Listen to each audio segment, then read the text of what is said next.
Quels sont les candidats aux élections municipales? Le site internet de Martinique La Première vous propose une carte interactive pour mieux comprendre le scrutin dans votre commune. Franck Zozor. Le site de Martinique La Première, que vous connaissez bien, et son innovation dans la rubrique politique. Une carte de la Martinique avec des croix. En cliquant sur l'une d'entre elles, on découvre les candidats retenus par la préfecture pour les municipales, ou encore que certains candidats présents sur notre plateau ne pourront se présenter, comme par exemple M. Hautebourg au Marin ou M. Saint-Val et Mme Coudinliard au Vauclin. Grâce à la collaboration très étroite, très précieuse de notre partenaire politique Data, nous pouvons, lorsque nous rentrons dans chaque commune, du nord au sud et du centre de la Martinique, nous pouvons consulter les résultats des élections antérieures.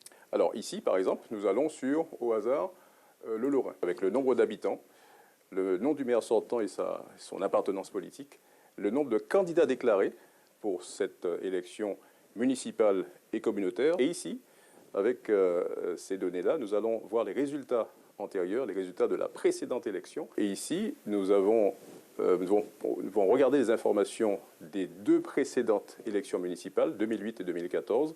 On s'aperçoit que, en matière d'inscrits ici, il y avait une augmentation, nombre de votants, participants, nombre de suffrages exprimés. Et ici, les deux candidats, puisqu'il y en avait deux qui se présentent ici, avec une information clairement identifiée sur le premier et le deuxième, nombre de voix et pourcentage.